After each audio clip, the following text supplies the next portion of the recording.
Now, as the country faces indefinite stage 5 blackouts, there are calls once again to change Eskom's leadership. But the Energy Council, Business Unity South Africa and Business Leadership South Africa disagree. They have expressed support for the CEO and board and are calling for calm and a well-executed plan of action. The organizations are also calling on South Africans to help ease the pressure on the grid. To discuss this further, we're joined by James McKay, who's the CEO of the Energy Council of South Africa. Thank you very much for joining us this morning, James. And I suppose it's a good point that has been put out by these different business-led organizations that the last thing we need is further instability in the power utility, which is already struggling to keep the lights on across the country. Yes, good morning. And let me just start by saying it was a difficult statement to put out because everyone is really feeling the pinch and the pain of load shedding, and certainly diesel is expensive and inefficient. So, in motivating why would we make that statement, there's two key reasons that maybe I could just highlight.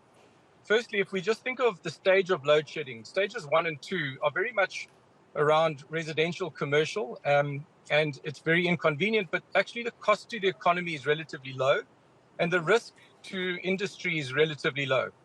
Once we pass stage 4 and where we were this week at stage 6 going on to stage 7, if you had to think of an underground mine or a smelter, we are talking about the risk of billions of rands worth of assets and the safety of personnel.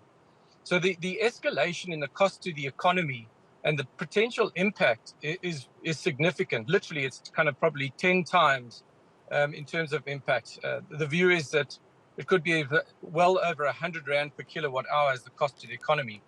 So I think, for us, it was, if you're on a mountain pass driving at night, that's the wrong time to start shouting at the driver.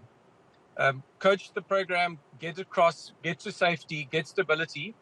And certainly if there are performance issues, that's not for business to sort of pronounce on. I think that there's an executive, a board, a minister, and we would respect any of those positions that are sort of taken by them with regards to performance in Eskom.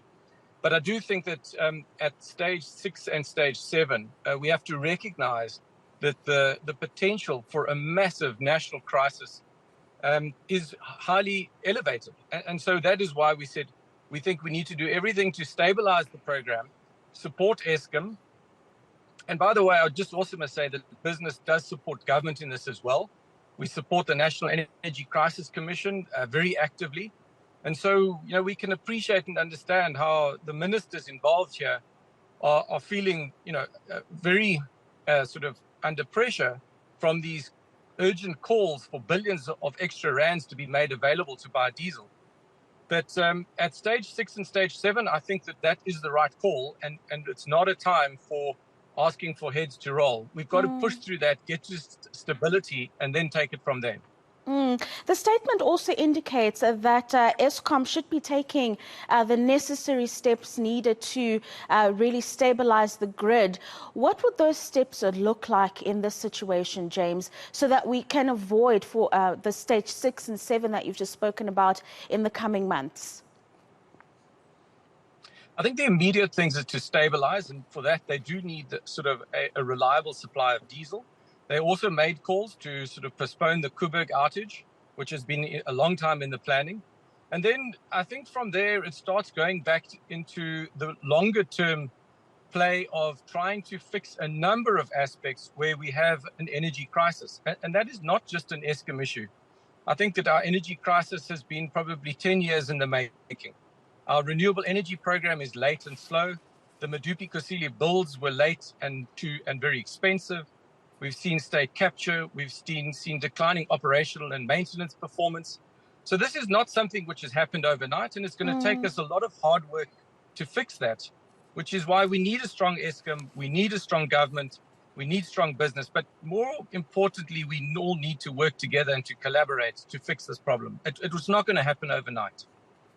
Yeah, no, absolutely. Different stakeholders, government, yourselves as business, but also us as citizens who make use of the grid. But before we get into the role of citizens and households, how important will partnerships between business and government be in making sure that we end this sooner rather than later?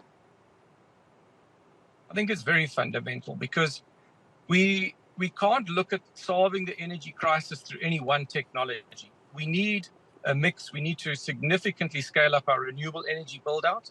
We need reliable existing assets, so the coal fleet. We do need to introduce gas. And in the long run, we must also look at other options and technologies such as nuclear. So we can't discount technologies. And so I think that what I find from a sort of the council perspective is that these conversations around driving one technology over the other are not helping us to solve the crisis. So we need to look at the energy transition as a system, and we need everyone to participate, and we need strong role players on all sides. So as business, we want to support everyone and help to make sure that as a country we can do the best for Team SA. That's very interesting that you mention the variety of energy solutions that we should be looking at. Bid Window 6 was announced by Minister Mantashe last week, and it still excludes those who participate or would like to participate in the wind energy space, rather with a bigger focus on solar still. What are your thoughts on that, and what could be the reasons that we're focusing quite a bit still on solar as opposed to wind and the other technologies that you've just made reference to?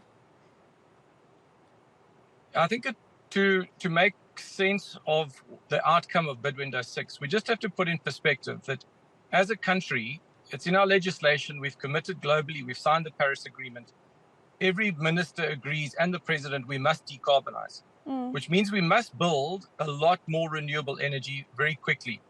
So we've had traditionally a national procurement plan, and with the market reforms that have been pushed through by DMRE and the president, what we've seen is the private sector sort of pipeline of projects has rapidly accelerated. So that was the lifting of the cap to 100 megs, and now the abolishment of the cap, which we're hoping that will come out soon.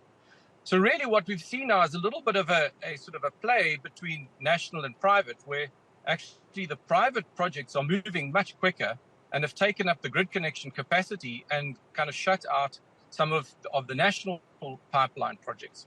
So this is again an example where we need collaboration, we need better planning, and we need Eskom, we need NERSA, we need government, and we need business to work in unison if we're going to solve this energy crisis.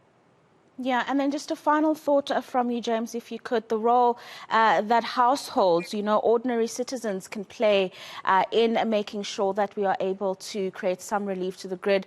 Many people have turned to solaring their homes or inverters and generators, but I'm sure that's not all citizens can do. Yes, unfortunately, I think as it stands, we will continue with load shedding for some time. So it's not just a case of being able to get rid of some of your frustrations, recognizing that affordability is not there for everyone to be able to go and put solar panels and batteries. These things can be expensive, but there are a lot of initiatives in play to try and make that more accessible, make it more affordable. But really, there's a huge opportunity for us as a country to drive out rooftop solar. It's quick, it's very effective, and it is sustainable energy. So I think we need to look a lot more seriously at multiple programs. So rooftop solar in the commercial space, in the big industrial and corporate space, in the national space.